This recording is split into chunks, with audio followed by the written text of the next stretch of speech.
What's going on, people? We are Tottenham TV back here once again for another transfer stream for you guys. A lot going on at Tottenham Hotspur. We were promised a big month, and it looks as though the dominoes are falling. And, you know, I said at the beginning of this week, you'll see a lot of outgoings this week, and maybe it is coming to pass. Maybe we have a name for a secret bomber. We'll get into it. Maybe. Maybe, just maybe. Maybe, just maybe. It could well be. Yeah. But look, everyone do go and head over to okjersey.com for all your football shirt fixes. Look at that beautiful training gear from last season that Sim has on. Yeah, wearing it, repping. Come on, it's great quality. Unbelievable replica shirts. Great prices as well. You can't go wrong with OK Jersey. And this one as well. Like this one, you literally cannot go wrong. This is the most beautiful jersey. Look at that. Wow. Gold trim. All the gold badges. Unbelievable. They've got the home shirt, the away shirt, fan and player versions. So the player versions nicely got the badges that just stick on, and the fan versions of the embroidered badges as well, which I didn't know up until today, which is great. The goalkeeper shirts are on there as well. So, yeah, get over to OK Jersey. Make sure to order a size up if you are purchasing. And use our code as well, because you do get a further 10% off when using the code. And the code is Spurs. But let's get into it, people. Let's get into it. Because there's a lot of transfer rumours to get into. There's also been an interview with Roberto De Zerbi. Really interesting stuff. I mean, every time you hear De Zerbi speak, he always comes out with some interesting nuggets, doesn't he? There's some corkers, some brilliant quotes, and there's some great ones in this one as well. Yeah, so Ali Gold has been bang on it with his interviews with De Zerbi, and it's produced such nuggets. So let's get into it. First and foremost, we will be speaking about Mickey van der Ven, because SZY has confirmed that Van der Ven is now close to agreeing a new long-term contract. We've been hearing about this contract for some time, and it's gone quite quiet over the last few months. But apparently now the contract is close, people. And that's obviously brilliant to hear. We've heard ever since Roberto De Zerbi's come in, his attitude has completely changed. You've seen it on the pitch. He seems to have done a complete 180. Mickey van der Ven has admitted himself, hasn't he, that ever since De Zerbi came in, he was on a downer. He wasn't happy with the situation. His body language was negative. That's completely changed now. And obviously, we've got his mate Jan-Paul van Hecke through the door. Spurs are going in a different direction this summer. And it looks like we could be convincing Mickey van der Ven to sign on the dotted line. And obviously, we've already done that with Porro this summer, which was a brilliant signing contract just before he had a brilliant World Cup. And it looks like Mickey van der Ven is set to follow suit. How much do you reckon he goes up to, matching some of our highest earners, you would assume? Yeah, I'd reckon he's on around 180k or something like that. Do you think he hits the 200? Not so sure. I reckon 180, something around that ballpark figure. Which What's he on now? Significant wage rise. So right now, I believe he's on around 100. Okay, so that makes sense. Obviously, there was lots of rumours with Liverpool flying around and you know, potentially other teams. But yeah, I would be delighted if he can sign a contract. Zerbi actually had some words about him in his interview, which we'll get through, but I thought they were quite interesting when he was talking about Mickey van der Ven. Wants him to be one of the leaders in the dressing room. And obviously, he's now, this is coming on to his 4th season at Tottenham. So, you know, I think we saw some leadership qualities of him last season. I really hope he takes that in his stride this season. Yeah, I'm just looking at it now. He's on 90. Obviously, Romero, who's about to go, is on 195. So maybe they just give him Romero's contract at 195, which will make him the second top earner at the football club under Tonali. Yeah, makes sense. All right, well, that is Van der Ven. You know, this Van der Ven and Porro thing could be the best 2 signings we make this transfer window, and we've made some corkers as well. But let's talk about Dejan Kulusevski. So this is a little snippet from the Roberto De Zerbi interview, but I thought I'd put it in the Tottenham update because it's interesting injury news. But De Zerbi says that Kulusevski is fit and ready. He's one of the best players we have in the squad. I wouldn't like to put too much pressure on him or accelerate the rehabilitation process, but I hope he can be available as early as possible. So positive.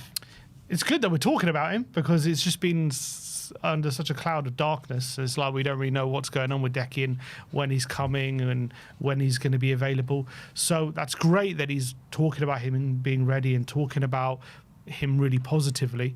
But as De Zerbi says in his interview, like, he doesn't want to put too much pressure on him. He doesn't want him to feel like he's under a rush to get back. He said when he's fit, he's one of the best players in the squad, and I think we can all agree on that. Remember, in Ange's second season, those first 6 months, I think the level we were seeing from Decky was absolutely phenomenal, and he was probably at the best we had seen him.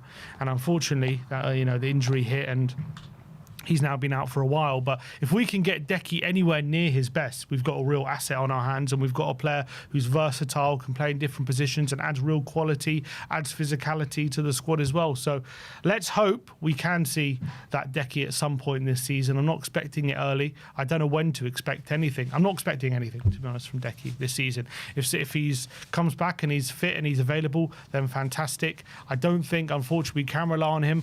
But the reality is, if he shows he's fit, he shows he's available, he will get opportunities because he is that good. So let's just hope that comes to pass at some point this season. I'm really happy De Zerbi's talking about him. But I want to see him on the pitch first before I get really excited. I want to see, maybe he make a pre-season game or whatever, him back in training with the team before I start thinking about him actually providing an option. Yeah, I think, a lot of people are saying that maybe what he's saying kind of conflicts each other, because he says he's fit and ready, but he doesn't want to put too much pressure on him. But I don't really think that conflicts anything. I think, he's probably saying he's fit and ready, to start training and stuff, but no pressure to start playing again because he's been out for so long. I think yesterday was 450 days since that injury. Wow. Which is nuts. So, no pressure to get him back on the pitch, but it's good. It'll be good to see him back in training, that's for sure. Yeah, and when you look at our forward options, obviously a lot of people are judging them about basically not even including Decky as an option. But if he can, come in back into the fray, what an option and what a player to come back and provide something for the squad. He's such an incredible player, and I think De Zerbi would love him. But it's all about just trying to get him as fit as possible. Yeah. So moving on to some transfer news, there actually is just something breaking as we speak on Mikey Moore. Florian Plettenberg says that Cologne and Tottenham are now in advanced negotiations for Mikey Moore. Cologne are confident of reaching an agreement very soon. The current plan is to loan without an option to buy. The deal is on, and that's just been confirmed by Fabrizio Romano as well. He says that Mikey Moore is one step away from joining FC Cologne on loan. So, yeah, big move for Mikey. Yeah, it looks like the decision has been made, and I'm really excited for him because this is another step in the right direction of it with his development, another step up in kind of quality in football in terms of league. Obviously, he's taken last season's loan in his stride. It was a bit of a struggle at the beginning, but he ended up getting Scottish Young Player of the Year and really showing what he's capable of at a big club. And now it's time for him to make another step up. And playing in the German league, he should really be able to show off his attacking talents, and he should be able to show off what he's capable of. So going to be taking a keen eye on Cologne next season and see how he gets on. I'm really excited to see him out in the Bundesliga. Yeah, so FC Cologne, I think they just about escaped relegation last year. I think they finished like 17th or 16th around there in the Bundesliga. They had Said El Mala. I guess we spoke about it, didn't we?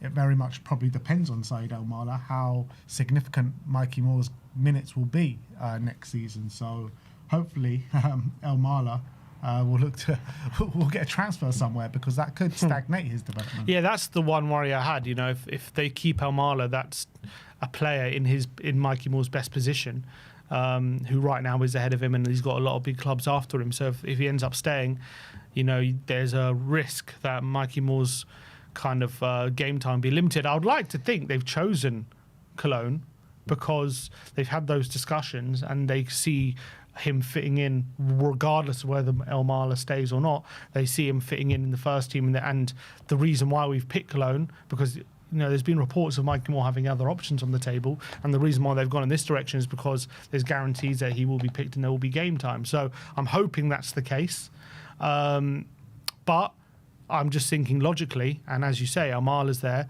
and he plays in Mikey Moore's best position, so either Mikey Moore will be on the bench or he's going to be shunted out into a position that he's not as comfortable with, maybe on the right-hand side. So I hope that's not the case, but I guess we'll see. Maybe they've got a new position. Maybe they're going to change their formation. Could he be playing El Mala more on the 10 and more on the left, or maybe vice versa? I know they've been playing more of a 4-4-2, but maybe they put El Mala in one of the forward positions and move Mikey Moore out left. Well, let's wait and see what the plan is. There has just been a confirmed news from Alistair Gold as well, as we're speaking, that Reece Russell-Denny, who obviously was on the tour with Tottenham and he got on for a couple of minutes, has confirmed a loan move to Bristol Rovers of League Two. Very high hopes for Reece Russell-Denny in the academy. I know a lot of people raving about him. Haven't seen him play too much, but I know that he does have bundles of talent, central midfielder going out to Bristol Rovers. So hopefully we wish him the best. And that's another confirmed. That's where Tottenham Hotspur. That's where Yusuf was, wasn't he? Kramaric. Bristol Rovers had a pretty good loan spell. Not heard too much about him, by the way, this summer. But let's see what happens. But yeah, good loan move for him, and let's see how he gets on. And another confirmed deal from Alistair Gold on Mason Meslier. He has gone to Lincoln on loan. Medical has been done. So that is a completely done deal.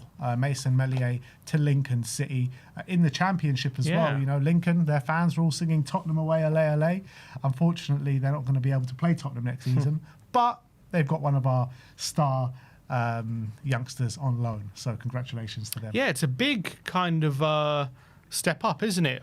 I know he's been called up to the Irish national team, and there's a lot of hype and a lot of excitement about Mason Meslier, the young forward, the Irish forward, and he was obviously played in the first division of Irish football, even at as young as 15, I think he was playing and scoring goals. So there is hope that maybe he's physically more ready than other youngsters, because he's been playing like against other adult males, like adult players for a long time. But the Championship is a massive step up for him, and it's a massive test. So, and especially as well, he's playing for a team who just got promoted. So you envisage there's going to be a bit of struggle there. It's not going to be the easiest loan deal, albeit Lancashire did go to a promoted team last season and did pretty well. Lancashire's a bit older, obviously, but he went to a struggling team and he did well. So let's hope Mason Meslier is up for it. I would have thought, I would have assumed that his first loan spell would probably have gone to a lower down division, but going straight to the Championship, and if he has a great loan spell, then all of a sudden we could have a real prospect and talent on our hands. Yeah, absolutely. And I think this year, whether Lincoln do well or not, it'll be a fantastic step in his development playing. If he is the starting striker for Lincoln, playing week in, week out in that league, which is a very physical league, I think will do him the world of good. So let's hope he goes there and smashes it. Obviously, we'll be keeping a close eye on him as well. But that is Mason Meslier. Done deal to Lincoln City. Now let's get into the meaty stuff. Let's get into the real deal. Stuff you're really here for. Let's get in to Cuti Romero, as there have been some developments in the Cuti Romero deal. As you can see on screen, Atletico Madrid have been upgraded to high interest, as Mati Moretto says Atletico Madrid are going all out for Cuti Romero. They're already preparing for their first bid of around 30 million euros. I mean, I'm not sure that's all out, but they are going and making moves for Cuti Romero. Fabrizio Romano says that Atletico Madrid are preparing a bid for Cuti Romero to be submitted after the next sales of Molina and Ruggeri. And why that is interesting is that Mati Moretto, I think, has just confirmed that Ruggeri could be going to Aston Villa now. Bid to be in line with Inter's previous proposal. Inter had 40 million euros package in place with Spurs, but nothing done on the player's side. Simeone wants Cuti, as Marca have reported. I mean, you called this spot on. You said, you know, when the Inter deal was looking like it was happening, you're like, you wait for Atletico Madrid to come in. And then here they are. I always felt like that was the one Romero really wanted. Obviously, with Simeone at the helm, they're the ones more likely to stump up the cash that we're gonna closer to what we want. I think the biggest mistake potentially we have made in this deal, as at Tottenham's point of view, is if we have actually agreed a fee with Inter Milan on the assumption that there's no other bids coming in, and now Atletico are coming in on the basis that we're gonna match that bid with Inter. I think that's been obviously a massive misstep from our point of view, because I think if Atletico want the same deal that Inter are getting, which is understandable. Reportedly Inter have agreed a fee which is really low, and now Atletico coming in and say we want to match that fee. Well, if we would have rejected that bid from Inter Milan, maybe we could have got more money out of Atletico Madrid if that's the case. So that's kind of disappointing. Regardless, we've all said the fee that we're getting is not going to be as good a fee as we could have hoped for Romero. Anyway, so regardless, we're going to be taking a fee that we're not happy with. I think Atletico, it sounds like with all the movements, not only Ruggeri, there's also Molina out the door, and there's another one going out the door as well. So they're looking like they're going to sell 3 players looking to fund this move for Cuti Romero. And I think Romero has been on record that he wants to go to La Liga in previous interviews as well. That's probably his preference. I also starting to get the feeling this whole Inter Milan deal has been I don't think it's not fake, but I think it's being used to try and get Atletico to the table. I don't know if Romero was ever that interested in going into. I think his number one has always been La Liga. So I reckon his Inter Milan move is being used by Romero's camp to try and get Atletico over to the negotiation table, and it seems to have worked. And we know Atletico really wanted him last year. It didn't happen, but it seems like I think he's going to go there this summer.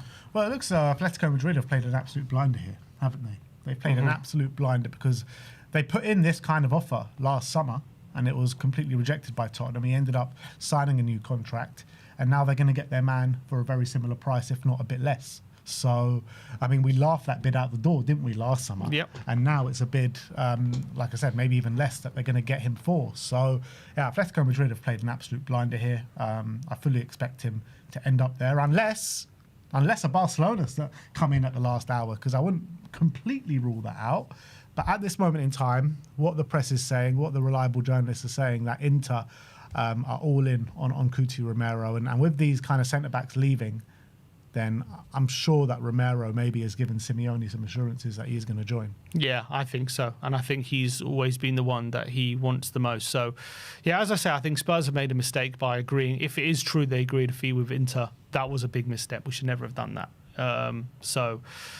Yeah, I think we've screwed up. I think this deal, from our point of view, it's a mess, and now we're looking like potentially only getting like 35 million for him. But I think hopefully this can be resolved soon, and I think everyone's going to be happy, pretty much. And another deal which looks like it's near the finish line is Ashley Phillips. Obviously, he didn't go on the tour with Roberto De Zerbi in the squad. Sky Sports say that Middlesbrough are in advanced talks with Tottenham over a deal for Ashley Phillips. Spurs centre-back signed from Blackburn for $2 million in 2023. He gained regular first-team experience in Championship at spells at Stoke and at Plymouth, and Spurs are ready to let Phillips leave permanently. A journalist called James Hokery, I'm not sure how you pronounce it, who's bang on the EFL stuff, and I think he has done stuff with the Athletic before in the past.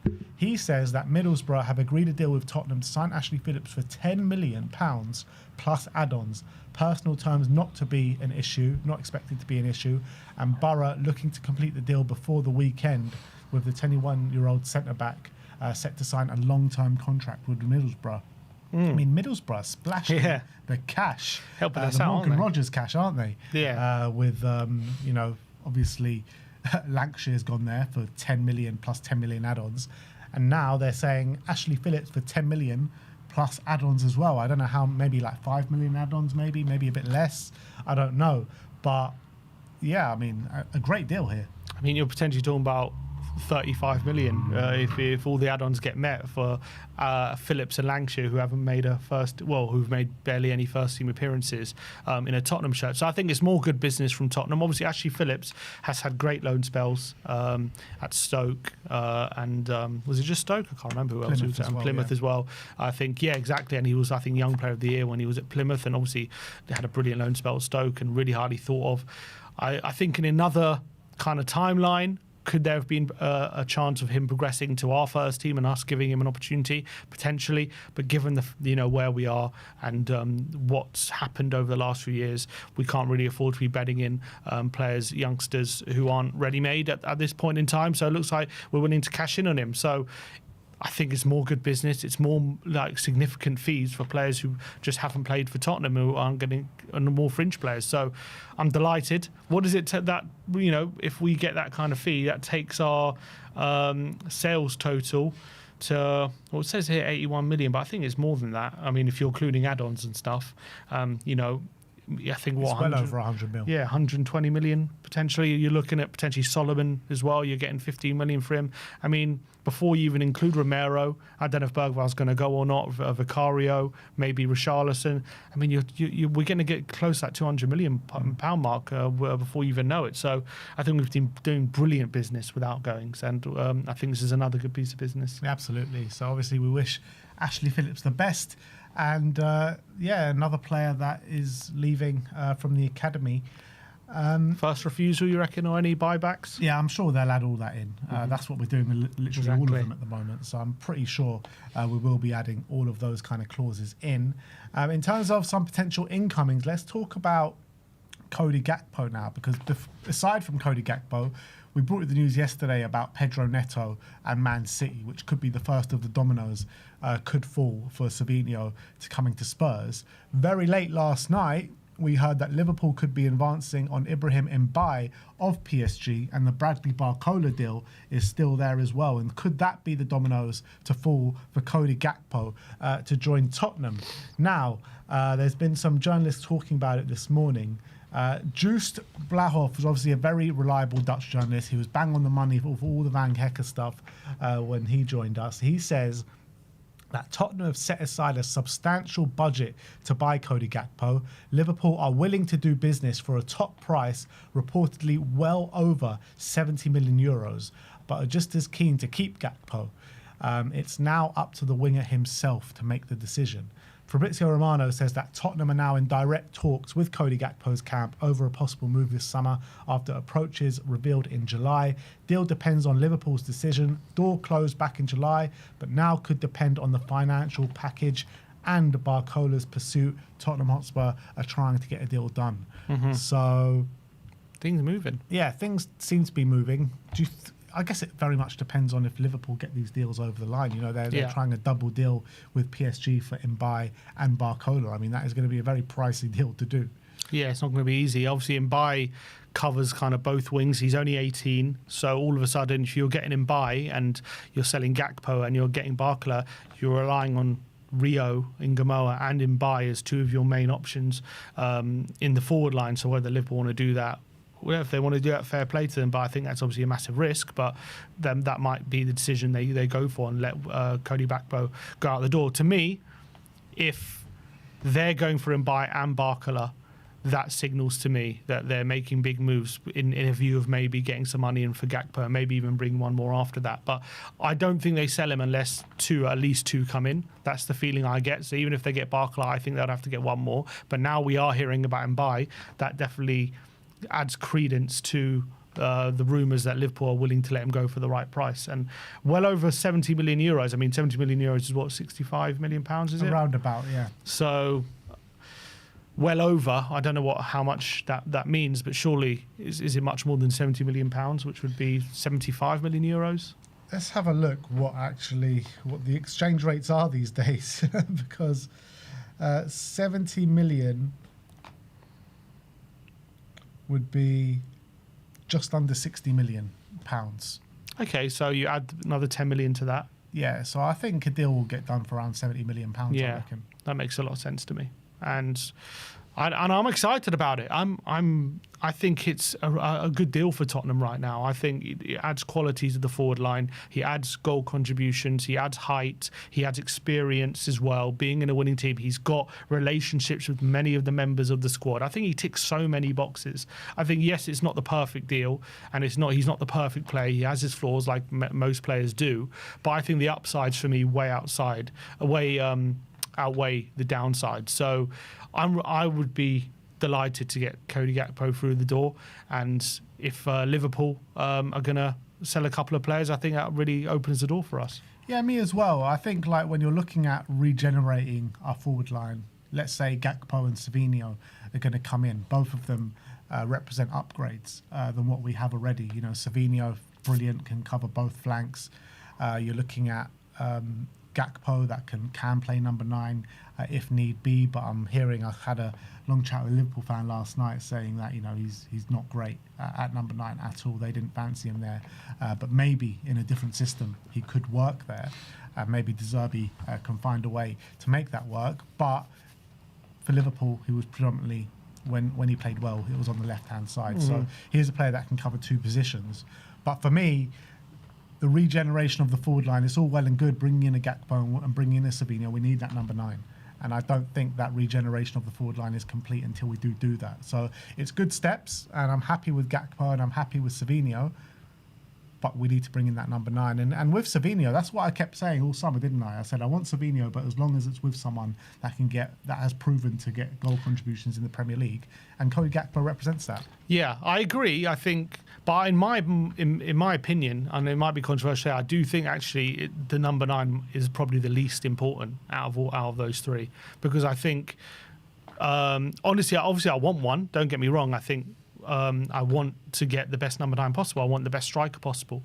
But you think about the service that the number 9s have been receiving for the last 2 seasons, and they've been feeding off scraps. We just haven't had real creators in the wide positions to give the supply to the number 9. I think you give that supply, you're going to see better output from the number 9s that we have. And I think we do have 2 number 9s, both capable of getting double digits in the Premier League. I'm not saying that doesn't mean I don't want better. Of course, if we can get some of the names we're going to talk about in a minute, I'll bite your hand off. Don't get me wrong. I'm just saying, in my opinion, right now, the most important thing is getting those wide positions correct, because you look at the lack of quality we've had in those positions, and it's just been, so stark, hasn't it? Yeah, I do agree with you, and I think it will make us a lot better having GAKPO and Savinho. But if we brought in a top number 9, like a really good one, then that just catapults us, doesn't it? Yeah. In my opinion, and I think it really takes us, up 2 levels, 3 levels, or however many levels you want to talk about.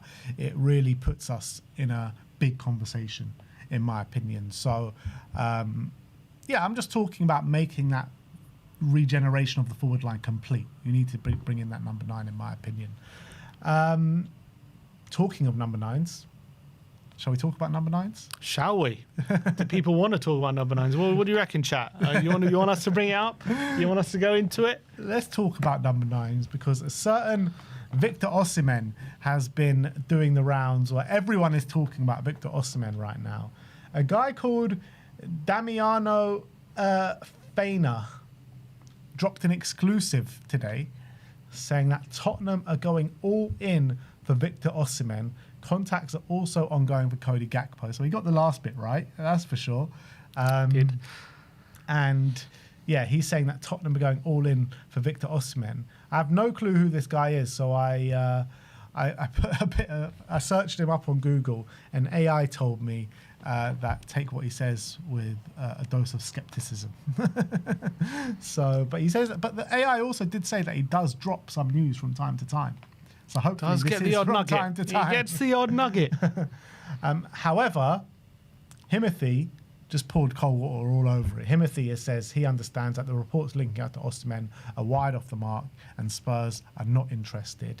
But then someone called Lily White Leaks, not known for being the most reliable, has said that Victor Osimhen is willing to drop his big wage packet to join the Premier League. And Spurs Journal underneath did reply saying that this is being put out there from his agent. So if that is being put out there from his agent and he is willing to drop his wages in search of Premier League football, then we should be all over this. There is no reason we shouldn't. There was also a report, it's not necessarily linked to Tottenham, but there was a report, I can't remember who it was, that says that Osimhen is being offered to Atletico Madrid. And in that report, it says that Osimhen is willing to lower his wage demands to get a move to a La Liga or top 5 league. So that would follow on from what we've heard supposedly from Osimhen's agent. What I will say about this journalist, I don't think obviously we can trust anything he's saying, but a couple of things to note. A month ago, he did break the story about GAKPO just being chased by Tottenham, and that was on July 4th. And a few days ago, he was quite at the forefront of the Mo Salah to Transport deal as well, which has obviously come to pass. So I'm not saying, I don't know if he was following on from other journalists and just getting things and just guessing and getting things right. Most likely. It might have been. Or did he actually have any information? And that has obviously seemed to have come true. What I will say about the Osimhen deal is, if it is true about this quote-unquote secret bomber And it is true that we are working behind the scenes to get a big player through the door, which has not hit the press yet, and all this kind of stuff. Osimhen would make a lot of sense, because if it is true that he would be willing to drop his wage demands to come to the Premier League, and it is true that he now wants out of Turkey and he wants to go back to a major top 5 league, and Tottenham have got wind of that and are trying to, it would make sense that we would want to get that deal done behind closed doors, with our cards very close to our chest, because if that became obviously widespread knowledge, there might be a lot of big clubs obviously very interested in coming in for him. Obviously you would have thought Osimhen would want that, because maybe he'd get the biggest move. So, you know, to counteract that, it wouldn't make sense for Osimhen to want to keep it quiet, but from Tottenham's point of view it would. And so it would make a lot of sense that Tottenham would want to try and get a deal wrapped up before anyone else gets wind of what's going on, and get an agreement in place, because of the high profile of the nature of the player and how good quality he is. So from that point of view, if he is a secret bomber, that would make a lot of sense to me, but I don't know. I can't get excited based on these reports. Of course, but and also on top of that, bomber, in the sense of a word bomber, he is a bomber. 100%. He is the definition of a bomber. Like if we could get Victor Osimhen over the line, that is the regeneration of the attack I'm talking about. If you bring on a GAKPO, a Savinho, and then Victor Osimhen as the number 9, then there is big reason to think that Spurs could do big things next season. You know, you're bringing in those 2 central midfielders and a Victor Osimhen up front. Spurs mean That's business. serious. That is Spurs mean business. That would be something serious. I'm telling you, if we bring in Victor Osimhen alongside those 2 players, with the midfielders that we've brought, with the defenders that we've brought as well, not only is it the best transfer window we've ever seen in our lifetimes from Tottenham Hotspur, we'll be in a title race next season. Mark my words. Big words. We will. Very big words. If we bring in Victor Osimhen, we'll be in a title race next season. Let's not get ahead of ourselves just yet. We're not. If I would love to get Victor Osimhen in, I would absolutely love it. I think he's top quality, and if he is also willing to drop his demands and he's willing to kind of make a move happen, that shows that he's still got that hunger in him. He's still got that kind of desire to be in, to win trophies, be at a top club, not just be in it for the money, which he has been for the last few seasons. That tells me something about him if he's willing to do that. I mean, who knows what we could do next season if Victor Osimhen comes to the club? Who I know knows? what we could do next season. We'll be in a title race next season. That's what we'll do. If we bring Victor Osimhen to the club, that's exactly where we'll be. We'll be fighting right at the top. And you already look at it, if you bring in Victor Osimhen, you've got a top 3 striker in the Premier League behind maybe Isaac. You know, he could even be better than Isaac and Erling Haaland. No other striker better than Victor Osimhen in the Premier League. He's one of the best in Europe. So, look, Timothy said we're not interested. So, let's hope that is not true. And but why wouldn't we? If all the things that are being rumoured are true, then there's no reason why we shouldn't be interested. 100%. I would. I think it's an absolute no-brainer, but maybe there's kind of some reservations about attitude, why he's been at Turkey for this long and all this kind of stuff. So, I don't know. I really hope just get De Zerbi on the phone to him. Just get De Zerbi on the phone to him and get him to Spurs, because this would be our signing of the summer, 1,000,000%. One call from De Zerbi, that's all you need. That's all it takes. And all of a sudden, he'll have that fire in his belly. He'll be wanting to come join Tottenham in blood, as Vicario would say. Yeah, exactly. So get it done, Tottenham. Let's hope this is the secret bomber, and let's hope we can. Let's hope we're interested first, and then the rest will follow. But that is your Tottenham update for today. Let me know in the comment section below your thoughts regarding all the news stories that we have brought you today. Significant moves happening, incomings and outgoings with Tottenham Hotspur this week.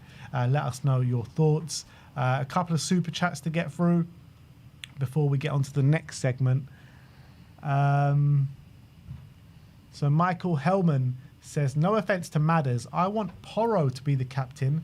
Spurs have not gone this far to not get some goal scorers. I'm feeling calm. Come on, you Spurs. Sorry, no offence to Madders, I want Porro to be captain. What's that got to do with goal scorers? Is a separate point? It's 2 separate points. Okay. I think, look, Porro's a great player for us, but I don't think he should be captain at this moment in time. I think Maddison is the perfect person to start this kind of new era as captain.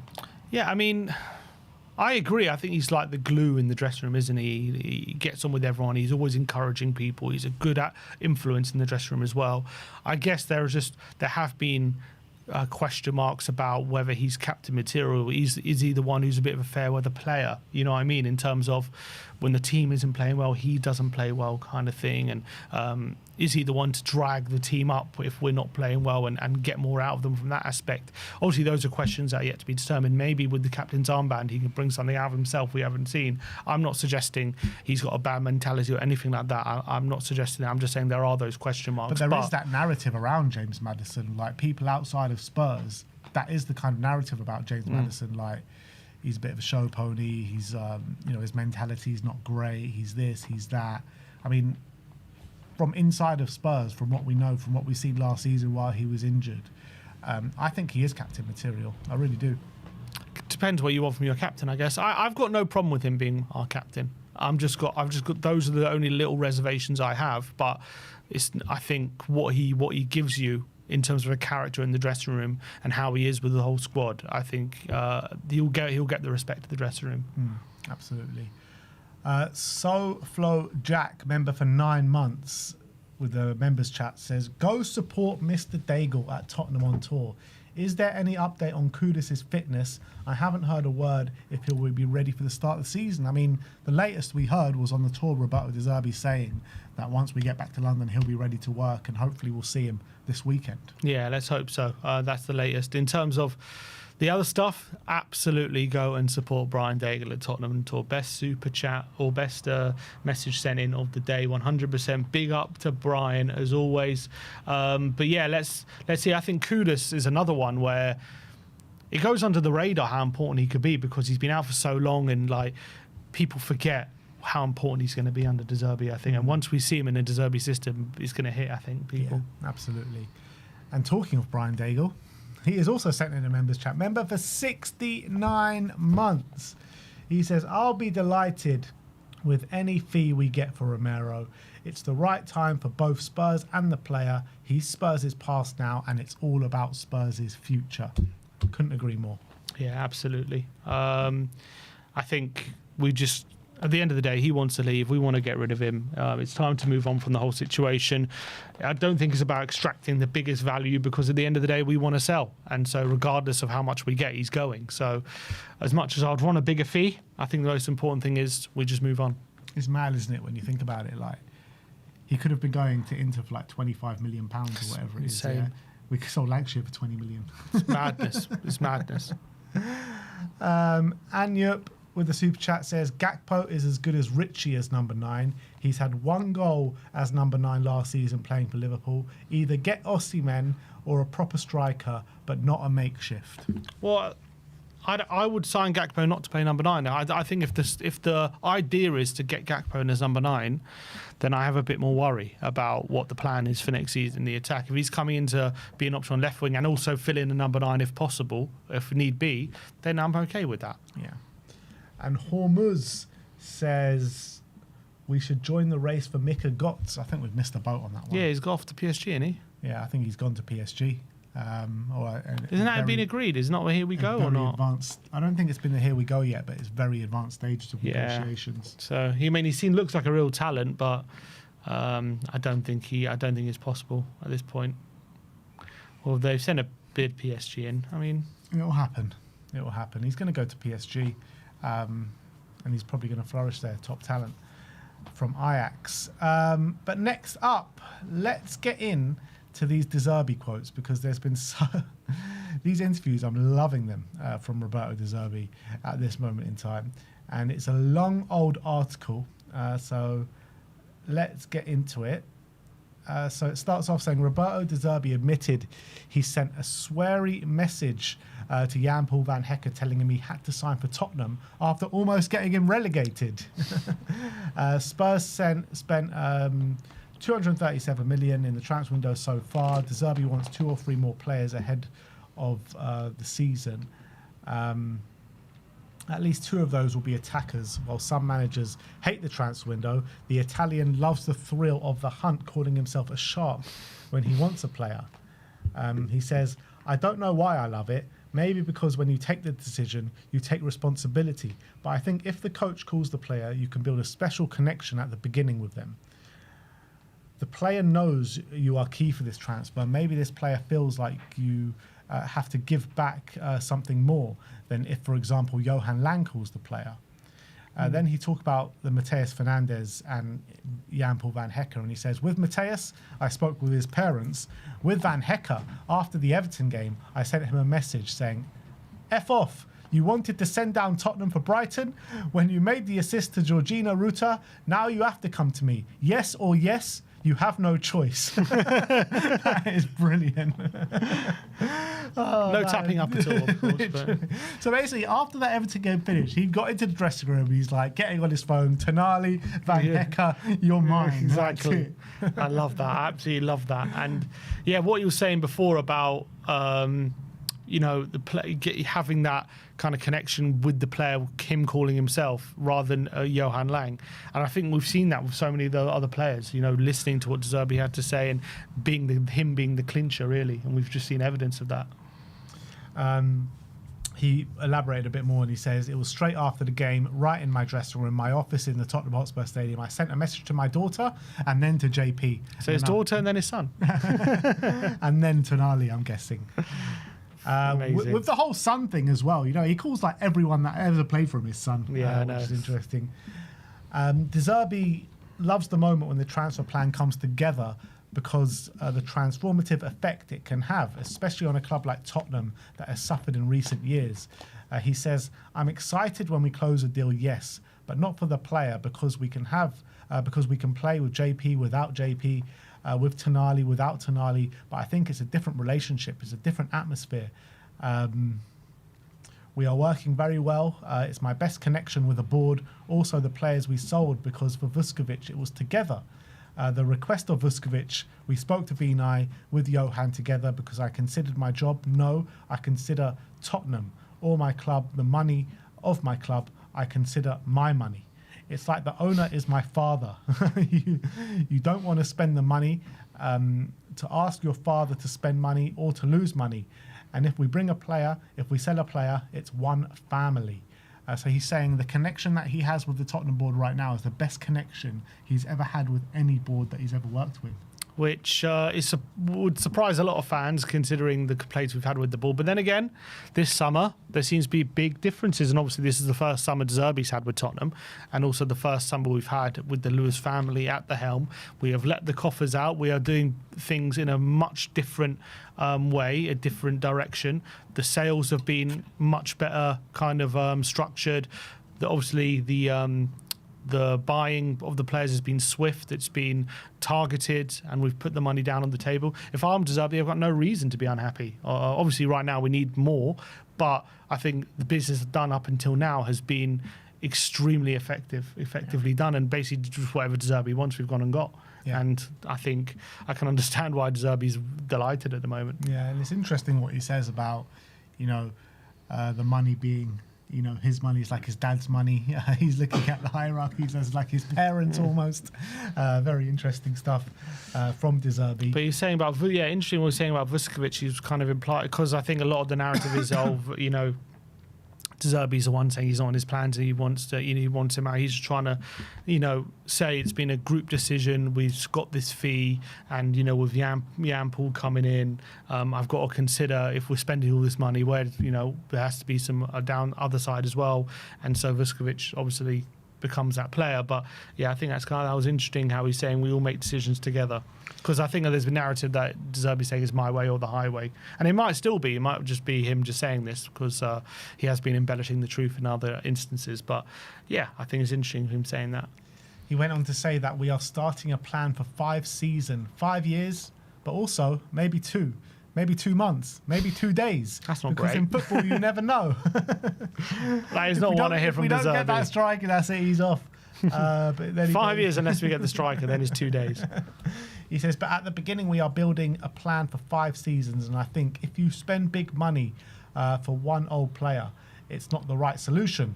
So if my request is not right for the policy of the club, I can't ask, but I have to understand before to ask the club. Or, okay, we are spending money, but we are spending money for the plan, for the project.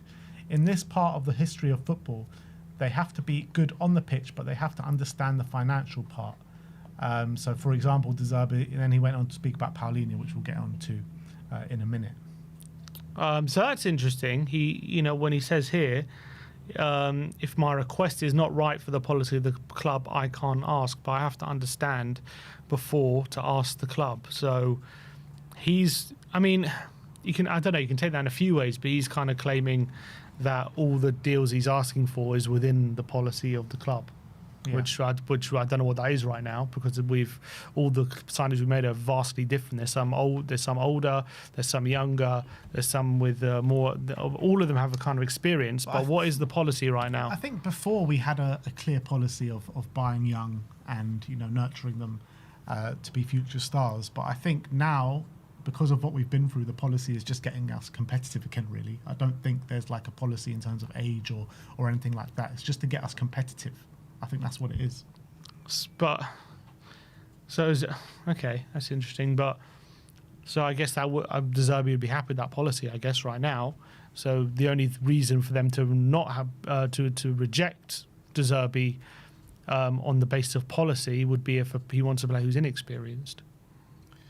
I guess, yeah, we're moving away from kind of inexperienced. We're looking for experienced, Premier League proven players to come in. Maybe that is the policy right now. He spoke about João Palhinha. Well, he didn't speak about João Palhinha, but Ali Gold told us about João Palhinha that De Zerbi did want to bring João Palhinha back. But once we did sign Tonali and Fernandes, it became clear that there was no more room for João Palhinha within the squad. Yeah, which I think was always the right approach, which I, back in the last season, I always felt I liked Paulinho, but I think we should be aiming higher. I think we can get better. And that should be, obviously, given how we've done transfers, I was kind of feeling like, look, let's just get Paulinho because he is a good player. And I didn't really envisage Tonali and Fernandes coming. But now we've seen what we're capable of spending. I think it was the right decision to move from Paulinho. Yeah, I do agree with that, even though I was convinced that Paulinho should be staying at the football club. But obviously we've brought in two much better midfielders. But it's interesting, isn't it? Because De Zerbi at the end of that game, he was like 100%, yeah, Paulinho's staying. But then straight away he gets in his office and texts Tonali. I think, yeah. I think at the end of the day, I think De Zerbi probably likes Paulinho and, probably likes his attitude. And he was saying how these are the kind of players we want to build our dressing room around, those players with that kind of attitude. He was saying that. And I think he believes it. But at the end of the day, if you're able to get better players, you're able to get better players, and that's just the final line, I think.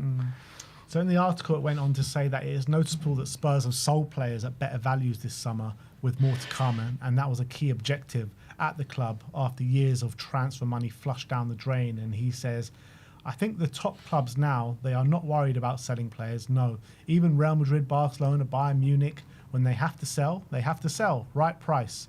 You don't have to be shy. But when you have to spend money, you have to do that. Strong, fast, quickly, the right player, the right investment. Yeah, that's all the very interesting stuff. It's what we were saying, wasn't it? Yeah. When in the Vuskovic stuff, it's like Man City. Look how much talent that they've sold over the years. Like at Spurs, there's this kind of thing like you can't sell good players. Yeah.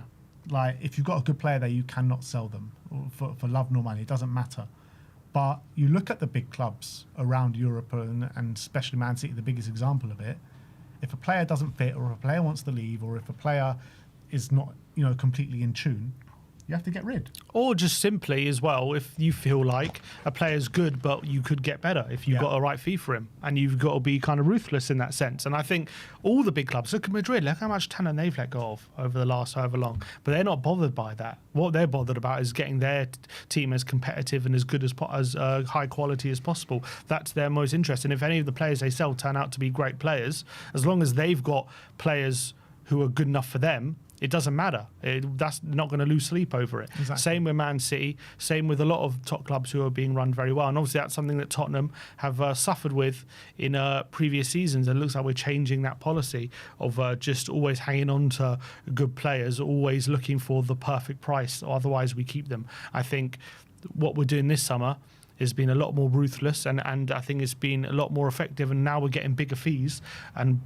players, and you've got more money to play with when it comes to signing. And on the flip side as well, when it comes to buying players, strong, fast, quickly, the right player. That is been the complete opposite of how we've done transfers over the last however long, 20 years. So I think we've seen with a lot of the top clubs. Exactly, we've been slow, the wrong player, the wrong investment. Yeah, no, exactly. So I think, and weak as well.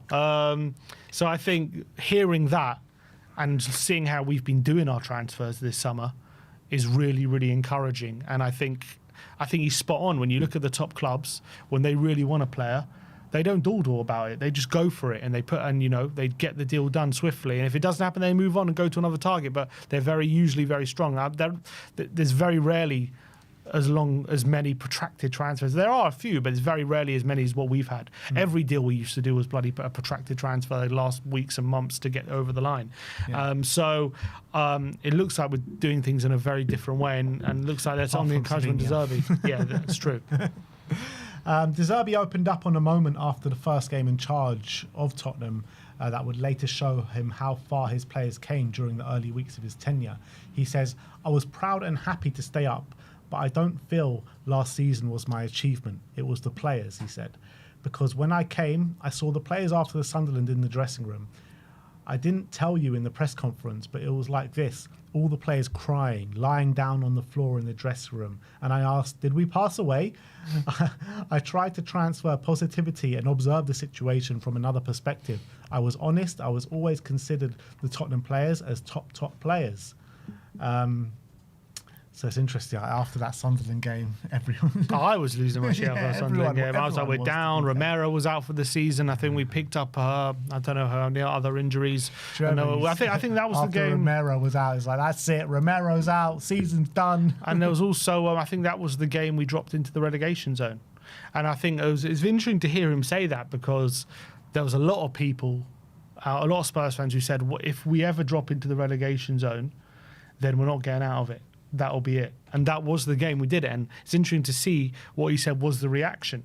So if it wasn't him in charge to deal with that and it was someone else, would they have been able to transfer the positivity and have that mentality shift that he was able to bring? Well, Igor Tudor was definitely not able to do that. Yeah, exactly. So I think fans were kind of right in a sense that the reaction to us going into the relegation zone was pretty fatal. But thankfully, because of De Zerbi, it wasn't the final nail in the coffin when it might have been in other scenarios. Yeah, I mean, there was a split in the fan base about it as well, wasn't there? About, trying to send those positive vibes. Obviously, the majority was, to line the streets.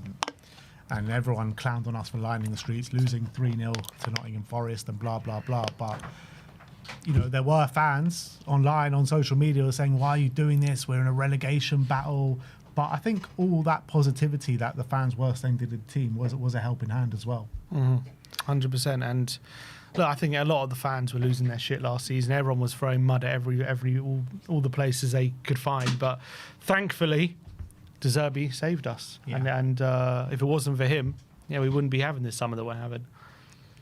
A key mood shifter came when De Zerbi treated the players to a slap-up meal in London, and he admitted that drinks were very deliberately allowed to flow. I mean, I wish I was at that dinner. Not bad.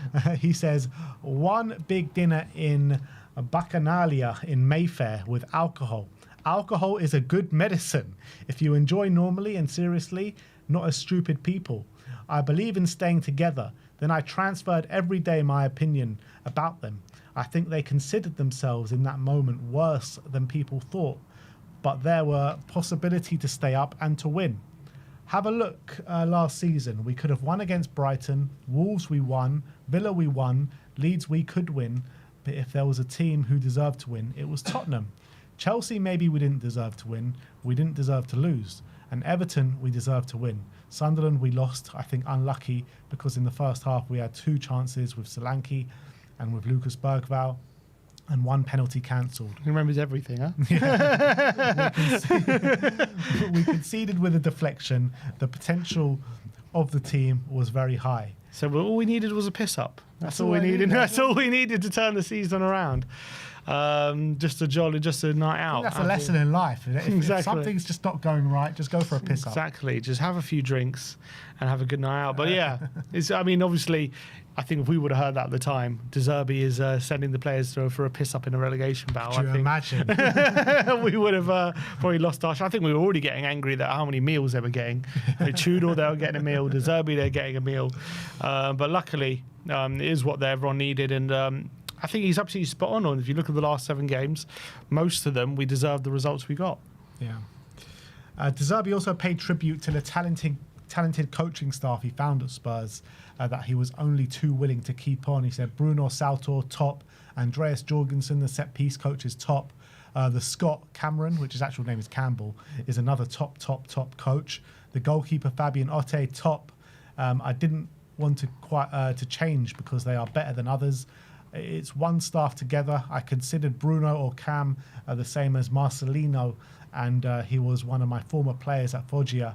I've known him for quite a long time, so he's very happy with the coaching staff. Yeah, and I think I don't know about Bruno. Obviously, he came in with Frank. Did he come with Frank or Tudor?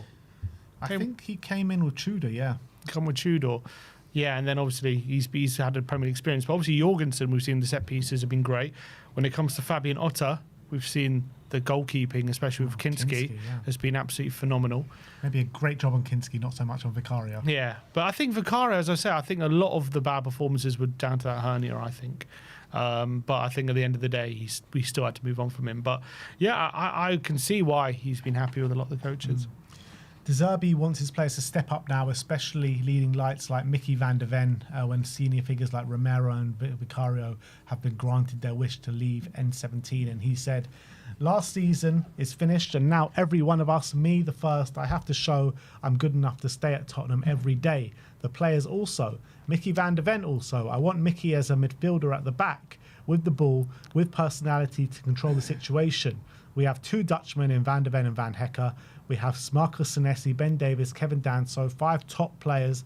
I decide the first 11. It depends on what I see on the pitch and in training. He wants Mickey to be a midfielder at the back. Yeah, I think what he's trying to say is he needs to be better on the ball, I guess, because that's one thing that I'm not saying Mickey's bad. Don't get me wrong. I think he's just safe. That's what he's always been like on the ball. I think Romero's been obviously the next to him, always a bit more adventurous. Mickey obviously sometimes goes on his mazy runs and he progresses the ball that way. But when it comes to his passing, he doesn't, break the lines like our other, like Van Hecker or Romero or maybe Senesi does. So I think he's trying to say I want him to be as comfortable as like a midfielder can be in the middle, and if he does that, then Mickey is just, there's no stopping him being one of the best in the world at that point. So I think he wants him to take a bit more responsibility because he does play a bit safe, I feel. Absolutely.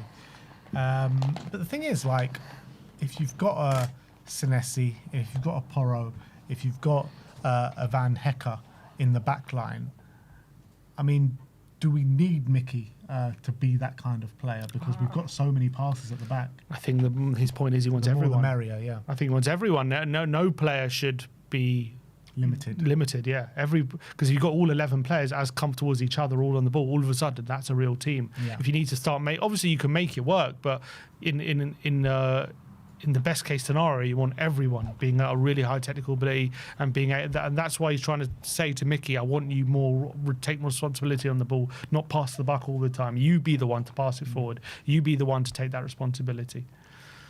Next up, he had some very interesting quotes on Dominic Solanke. He says, I like him as a player, I like him as a guy. There are not many strikers better than Dom Solanke in the Premier League. I think he changes the quality of the performances depending on the confidence he feels. First of all, we have to finish the transfer market and then we speak better about Solanke. Anyway, I want to keep him because I like him as a player. He's a complete striker.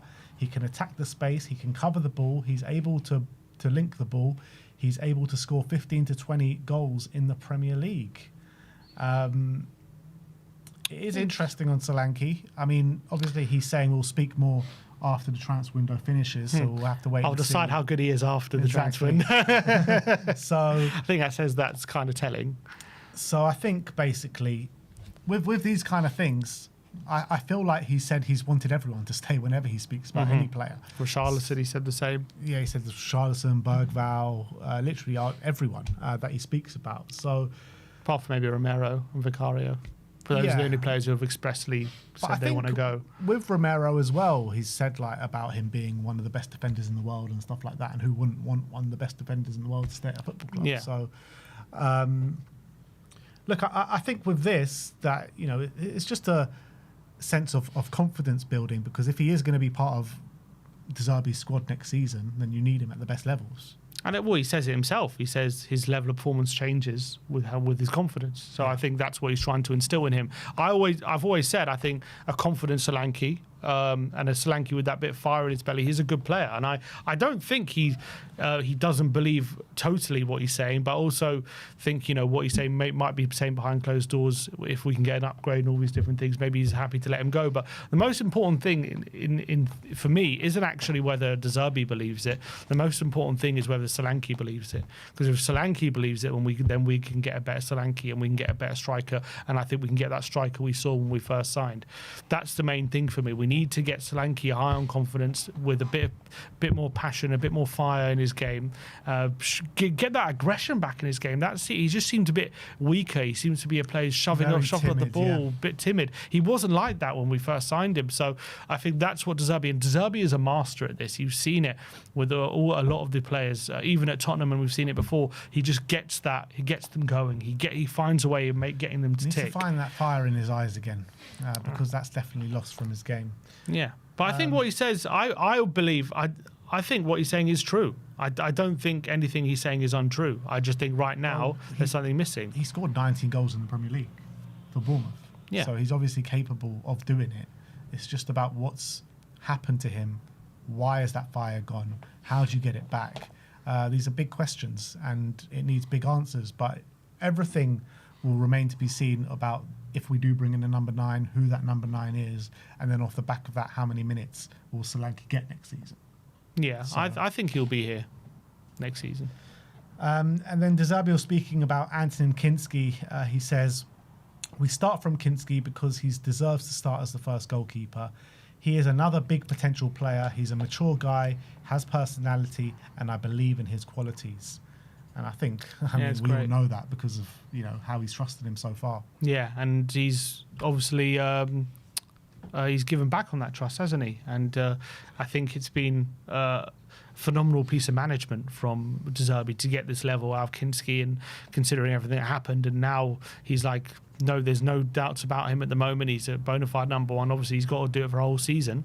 And then beyond that, but at the moment, there's a lot of excitement, and rightly so, because he's showing a really good level of performance. If he can show the level of performance that we've seen from him so far over the course of the season, then we've got one hell of a goalkeeper on our hands, don't we? One hell of a goalkeeper.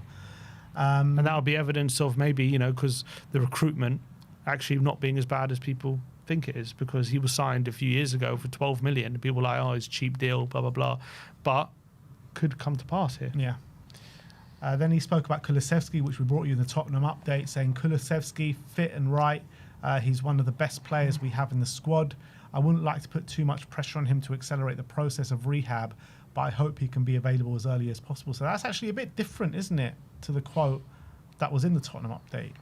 He says Kulusevski fit and right. He's one of the best players in the squad. What do we have in the Tottenham update? They just said Kulusevski is one of the best players in the squad. No, the quote in the Tottenham update was Kulusevski is fit and ready, but he doesn't actually say that. He says Kulusevski fit and right. He's one of the best. So he's saying when he is fit and right, he's one of the best players in the squad. So he doesn't say he's fit and ready. He didn't say that. Well, that's sad. Yeah, it is sad. So he's been misquoted there, because Nizar, if you look at Nizar Kinsella, that's what he definitely quoted him at on X. But this is the quote here from the guy that did the interview, Alistair Gold. So he's just completely misquoted him. I think Nizar Kinsella's misquoted him. Well, that's bad journalism from Nizar. He says, is fit and ready. So what was the quote he actually brought in? He said, Kulusevski fit, but he also says Kulusevski fit and right. He's one of the best players in the squad, I wouldn't like. So, he just fit and right for Spurs. Yeah, he's not ready. He's I think he's edited it. I think he did that. He didn't say that before. Yeah, he's misquoted it. Got the wrong end. Oh, bloody Nizar. Anyway, so that's a shame. So because it's not as encouraging as what we first thought, I guess, when it comes to him being fit and available. And we'll see. I guess we'll see when we can see him on the pitch. But it doesn't sound like he's any closer. Goes on to say, what are De Zerbi's non-negotiables, what he expects from his players now they are preparing to play his first full season with his brand of football rather than the compromise version that was necessary in the final 7 games of last season. And he says Testa, which is the head, and a Cervello, which is a brain. That's it. All day, because football is based on every single day. Football is not like the light switches on. You switch on one and then you switch off. You play consistently. There are right moments to enjoy where they have to do what they want without rules. I don't love rules. I read a book where it was written that creative people don't follow any rules. I would like creative players. I don't want to set any rules, just a couple, 2 or 3 at most. In terms of players being together, I'm not a policeman, not with my children. Freedom, totally freedom. One is one. You are like me, or like the kit man, the same. But every day we have to push. Every day we have to deserve to stay here or play football or to earn the money we earn. It's not normal. We have to respect the luck we've had in our life. He added as well, saying, me as a player, as a student at school, when I felt the relationship with the teacher, with the coach, I was able to give my best. If I didn't feel the connection, if I didn't feel appreciated, the teacher or the coach, I would have closed my head and we start to go to war. I think it's good, especially for the new generation, the young players. If they feel the coach loves me, the coach appreciates me as a player, as a guy, I think they are in the right condition, in a better condition to show who they are. Interesting. Yeah, I mean, basically not treating the players like children, which I do think, too many coaches want too much control and they want to control this and that and everything. And obviously you don't want the players to run over you, but as well, I think everyone should be treating the players as adults and not wanting to control every aspect of their life all the time. And you should give them some trust and you should give them some freedom. And I like that from De Zerbi. Yeah. And he says, what if his players break his trust and take advantage of fewer rules? And he says, what you want to know? If I punch a player? Nothing. But if I know to be stronger when I have to do something, he said, for example, if you're thinking with Marseille in the dressing room, I'm nice when I have to be nice, and I'm strong when I have to be strong.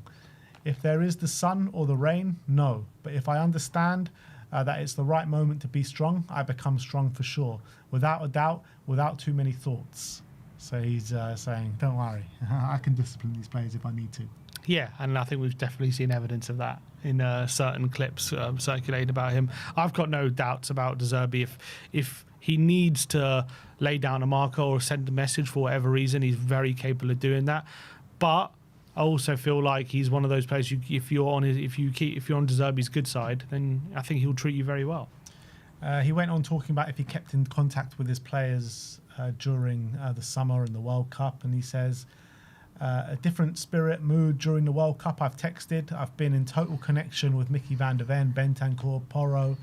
A lot of messages. Danso, when his wife gave birth. He said also with my former player in Argentina, McAllister. But did De Zerbi get any rest himself after such a stressful end to the season for everyone connected with the club? And he says, I spoke a lot with the board, with the players, studying players on my laptop. I'm lucky because my work is passion. Just watching YouTube compilations. Yeah. It's not tough, he says. On holiday, I felt good, stayed well, but also working is not a problem for me. Working from morning until evening is a problem only if we're speaking about maths or things I don't love. Football, I can stay doing without a problem. Love that. Absolutely love that. I'm the same. And then the next part of the article says Spurs fans will be prepared for a full season of De Zerbi passion on the touchline. A coach that the likes of Pep Guardiola and Jurgen Klopp have raved about. Guardiola called him one of the most influential coaches in the past 20 years. And he says, it is one of the few things I feel embarrassed about. I'm sure about myself. I'm always fully charged. But when I start to be a coach, I couldn't imagine ever to become a coach in the Premier League, a coach in the Premier League with Tottenham, and the biggest coaches in the world spoke well about me. Or some coaches said that I'm a reference for them. I become shy. I'm not used to that, and I don't think I'll ever get used to it. Last season, when I go into the big stadium, I spoke with my assistant and said, we are not used to working in this kind of stadium with atmosphere. We are lucky because we started from the shit of football. Brilliant. I mean, I think De Zerbi has been quoted by many coaches, and Guardiola called him one of the most revolutionary managers in modern football and everything like that. So it's interesting to see a humble side of De Zerbi. He seems such a self-confident guy who has everything switched on, and he's always ahead of the game. But it's interesting to hear him speak like that.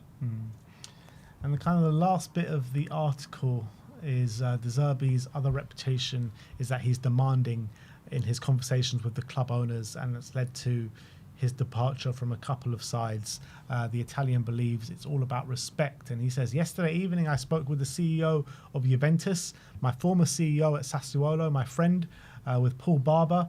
We all have great relationships. With Benevento, my first experience in Serie A with the owner, I stay like this.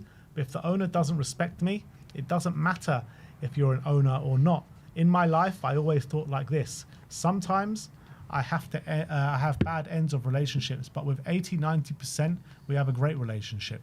Sometimes it can happen that there are two different ambitions. The owner wants one thing and I push to go for more or higher, but the owner is the owner and I have respect for the owner for sure. Also, the owner has to respect me. Owner, director, or the board. So I feel like he's talking about Marseille there a little bit. Yeah, I think he's trying to battle against the narrative that he just falls out with all the boards and he's bound to blow up and he's just a hothead that can go at any second. And I guess he's trying to say, look, most clubs I've been at, I've had a great relationship with the owners. It's ended amicably. It's not ended in any sort of blow up. It did happen, I guess he's saying, once at Marseille, but 80-90% basically everywhere but Marseille. It was fine. He had no problem with the owners, and that's what he's trying to say, I think. Yeah. So look, some great words there from Roberto De Zerbi. I got a feeling that some of his press conference this season is just going to be ones to watch, and I cannot wait for them. But that's kind of his interview in its entirety. So let us know in the comment section below your kind of takeaways from that big interview. I want to big up to Ali Gold as well, because these interviews that he's been doing with De Zerbi over the tour and this one as well have just been sensational. Phenomenal. They really have. So, but he couldn't get a name for the bomber. So of all of things, he couldn't get a name. But let's see. But look, that is it from us today. Hopefully some more stuff will come out at some point today. But I want to thank you all for joining us today. We'll see you all very soon. Like, subscribe and comment. And as always, come on you Spurs.